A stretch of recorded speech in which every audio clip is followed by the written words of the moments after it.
Bienvenue sur Histoire d'un crime.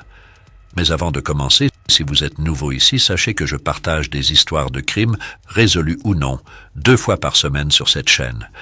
Si vous appréciez le contenu, n'hésitez pas à vous abonner. Maintenant, préparez-vous à entrer dans le cœur de cette affaire.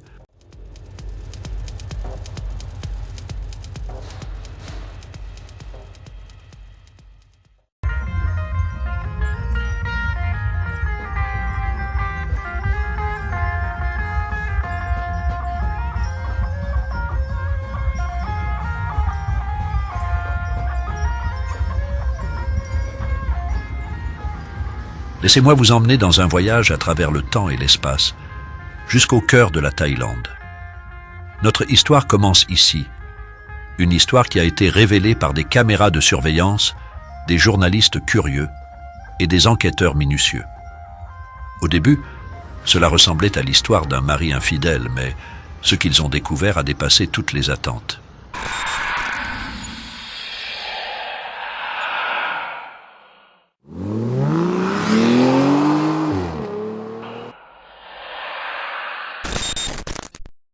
Le 29 janvier 2024, un jeune homme du nom de Porntep Tomtisaeng, âgé de 18 ans, termine sa journée de travail et se dirige vers sa maison à Bangkok Pattaya sur sa moto.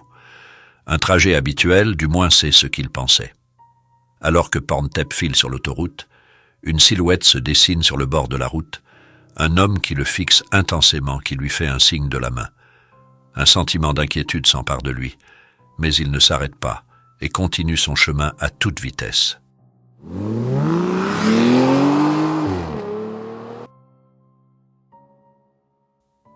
Finalement, incapable de se débarrasser de ce sentiment, il prend la décision fatidique de faire demi-tour.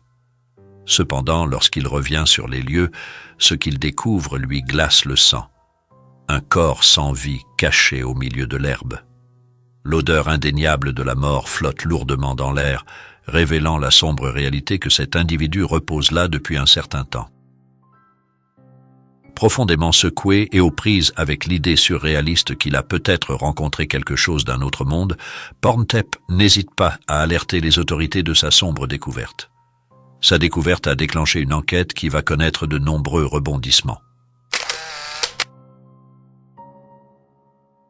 Le détective de service du commissariat de police de Bang Pakong, dans la province de Chachoeng Sao, se précipite sur les lieux accompagné d'une vingtaine d'agents.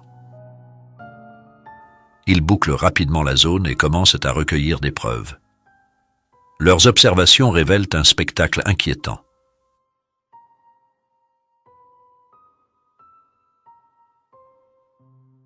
L'homme décédé, vêtu d'une veste noire, d'un polo, d'un pantalon long et de chaussures de sport marron, gît sur le côté, les membres étroitement liés par une corde rouge.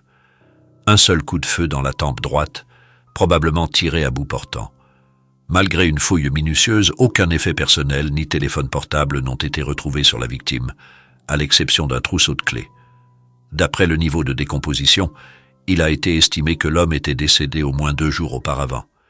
Il y avait des taches de sang sur le bord de la route, ce qui indiquait qu'il avait saigné davantage sur les lieux. Des experts légistes de Chachoeng Sao se sont rapidement joints à l'enquête, accompagnés d'un médecin de l'hôpital de Bang Pakong qui a procédé à une autopsie sur place. Leurs conclusions ont révélé une seule blessure par balle près de la tempe droite, sans blessure de sortie, indiquent que la balle est toujours logée dans son crâne. La victime, estimée entre 30 et 35 ans, mesurait 1,75 m et était trapue. Les circonstances entourant la découverte du corps humain ont soulevé une multitude de questions déroutantes. Qui a pu commettre un acte aussi odieux? Pourquoi les mains et les pieds étaient-ils liés avec une corde rouge?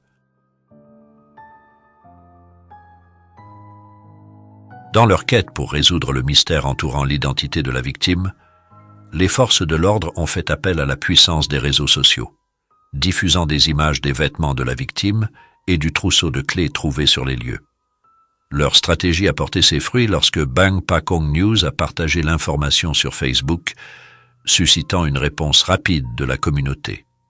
Un individu en particulier a suggéré que la victime pourrait être Thanasan Thai An également connu sous le nom de Mai, un homme de 33 ans porté disparu dans la région le 27 janvier 2024. S'appuyant sur cette piste, l'épouse de Mai, Wanaporn Laklaem, connue sous le nom de Fon, s'est précipitée sur les lieux accompagnée d'un ami. Avant même de voir le corps, Fon a reconnu son mari grâce aux clés récupérées. Elle a également confirmé que son mari Mai avait un tatouage de samouraï distinctif. La sombre réalité l'a frappé de plein fouet, lorsque le tatouage de samouraï a confirmé que le défunt était bien son mari. Fon a éclaté en sanglots, bouleversé et inconsolable. Une fois l'identité de la victime confirmée, la police a intensifié son enquête, examinant les images de vidéosurveillance des environs et menant des entretiens avec des personnes qui connaissaient Mai, dans le but de reconstruire les événements qui ont conduit à la disparition tragique de Mai. Fon et Mai étaient mariés depuis 2022. Mai était très respecté par sa famille et ses amis, vénéré pour son caractère impeccable. Décrit comme un père de famille dévoué, Mai partageait un lien fort avec sa femme. Sur le plan professionnel, Mai travaillait comme opérateur de chariot élévateur dans une usine de pneus située dans la zone industrielle d'Amata Nakorn, dans le district de Mueang de la province de Chonburi. Le 27 janvier 2024, Mai devait travailler de nuit, une routine qu'il suivait assidûment. En règle générale, il garait sa moto Honda Wave grise près de l'entrée d'un magasin de détail avant d'attendre la navette de l'entreprise pour le transporter à son poste de travail de minuit. Cependant, l'absence de Mai dans la navette a surpris ses collègues qui étaient habitués à sa ponctualité. Alarmés par l'absence inattendue de Mai, ses collègues ont tenté de le joindre en vain. Malgré leurs efforts persistants jusqu'aux petites heures du matin, Mai restait injoignable.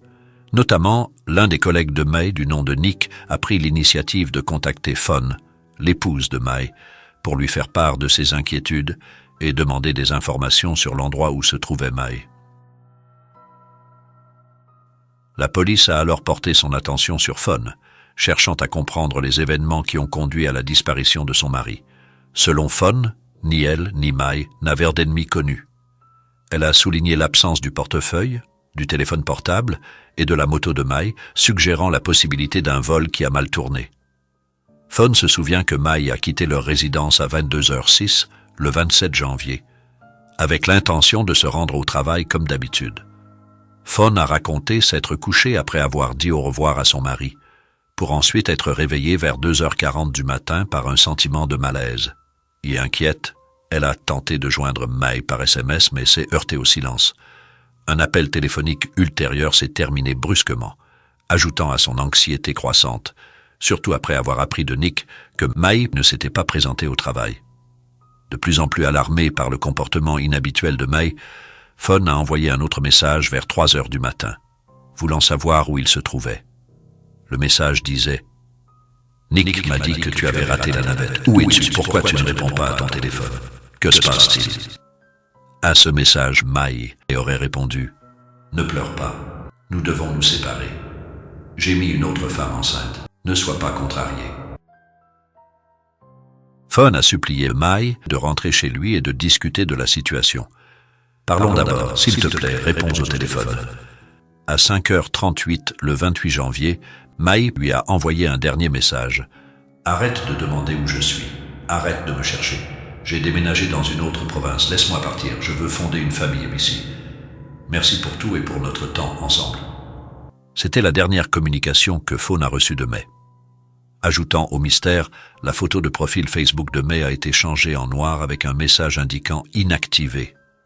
Après 24 heures depuis la disparition de Mai, Fon a déposé une plainte pour personne disparue au commissariat de police de Bangpoo, dans la province de Samut Prakarn. Parallèlement, elle a lancé une recherche sur les réseaux sociaux. La police a enquêté sur le cercle familial de Mai, interrogeant son frère, identifié comme étant Monsieur A, et sa mère. Tous deux ont exprimé son engagement inébranlable dans sa relation de 17 ans avec Fon. Notamment, Mai n'avait aucun lien avec des gangs et n'était pas connu pour ses confrontations. Il menait une vie simple, axée sur le travail. Il passait du temps libre avec sa femme. Monsieur A trouvé la modification du profil Facebook de Mai et l'échange de messages suspects entre lui et sa femme, notant des incohérences dans la manière dont Mai communiquait habituellement. Selon l'enquête policière, le trajet quotidien de Mai comprenait un parcours de 10 km depuis sa résidence jusqu'à Bangna Trat Road, où il prenait une navette pour se rendre à son lieu de travail, à environ 50 km de là. Cependant, il semble que Mai n'a pas pris la navette de l'entreprise ce jour-là et sa moto était absente du parking de Bangna Trat Road. Les enquêteurs ont commencé à soupçonner un acte criminel, émettant l'hypothèse que Mai pourrait être assassiné ailleurs avant que son corps ne soit abandonné sur le bord de la route. L'absence de douille sur les lieux renforce cette hypothèse, suggérant que Mai a été pris dans une embuscade lors de son trajet habituel. L'enquête a rencontré un obstacle car l'arme du crime et le téléphone portable de Mai restaient introuvables. Cependant, une avancée significative s'est produite lorsque des images de surveillance ont révélé une berline rouge stationnée devant la résidence de Mai vers 21h45, le 27 janvier 2024. Cette berline a suivi Mai de son domicile à son lieu de travail.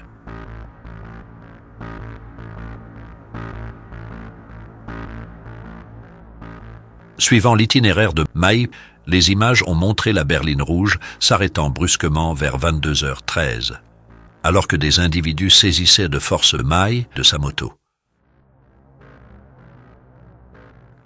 Dans une tournure surprenante, l'un des assaillants a réquisitionné la moto de Mai, suggérant une opération calculée impliquant plusieurs personnes. Une enquête plus approfondie a conduit la police à retracer la berline rouge jusqu'à un homme nommé Chang Kit, propriétaire d'un atelier automobile de 37 ans.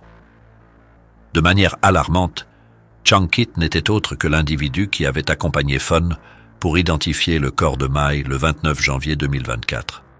Le lien entre la berline qui suivait Mai depuis son domicile et l'implication de Chang Kit dans l'identification du corps a suscité l'inquiétude des enquêteurs. Leurs soupçons se sont intensifiés en observant le comportement de Chang Kit et Fun, qui semblaient inhabituellement intimes pour de simples amis, contrairement aux affirmations de Fun.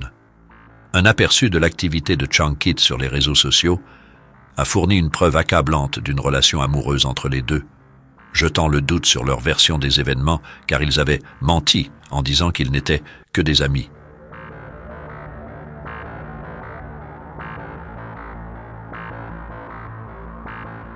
Le 3 février 2024, à 9h du matin, l'équipe d'enquête a appréhendé Chang Kit dans une station-service du district de Bang Phli, province de Samut Prakan. Initialement, Chang Kit a avoué son implication, mais a catégoriquement nié la participation d'autres personnes.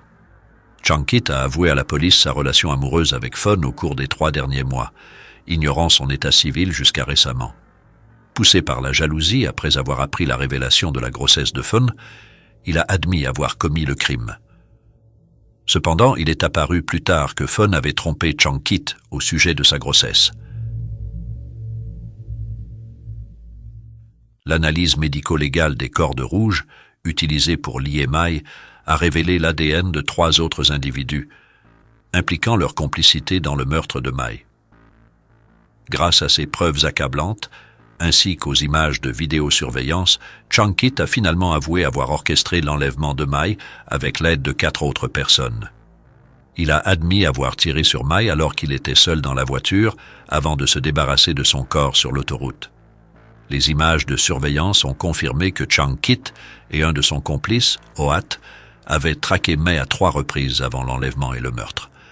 La police a porté plusieurs accusations contre Chang Kit et ses complices, notamment vol qualifié ayant entraîné la mort, meurtre avec préméditation, dissimulation de cadavres, enlèvement et violation d'armes à feu, des délits passibles de lourdes sanctions.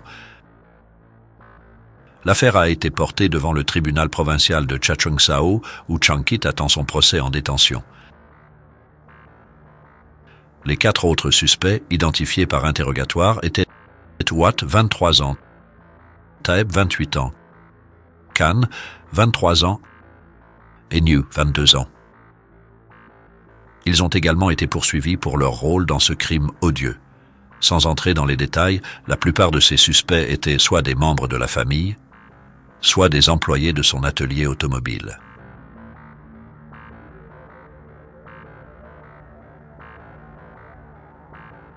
Le 4 février 2024, à 14 heures, les personnes en deuil se sont rassemblées pour rendre un dernier hommage à May.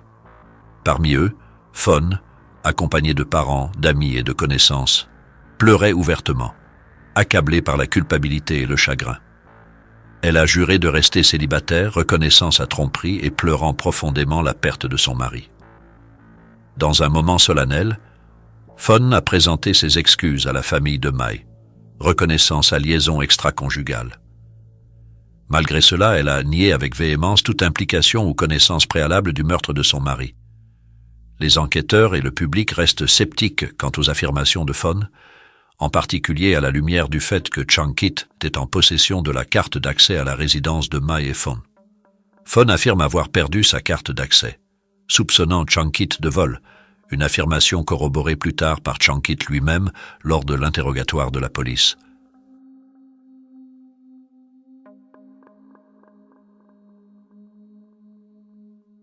Des images de vidéosurveillance du 30 janvier 2024 ont révélé que Fawn avait rencontré Chang-Kit à sa résidence peu de temps après avoir appris le meurtre de May, jetant le doute sur son innocence.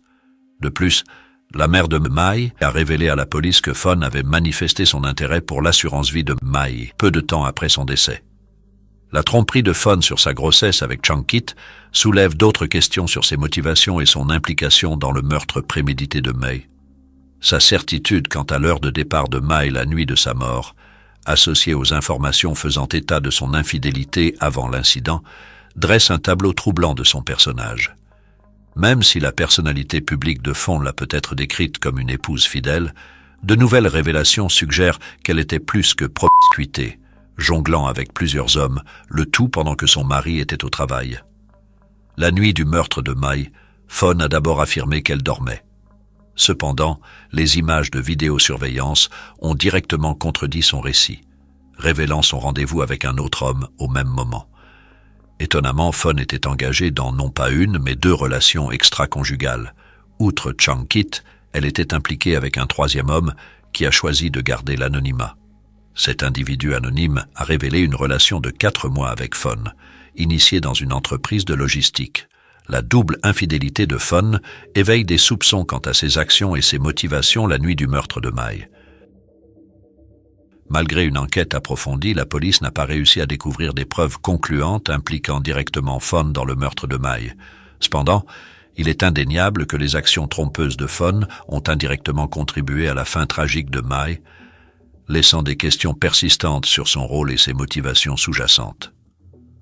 Fawn ne s'attendait pas à ce que les journalistes enquêtent aussi profondément sur sa vie personnelle. Elle se plaignait de se sentir ostracisée et victimisée par la société, alors qu'elle était une épouse en deuil qui avait perdu son mari.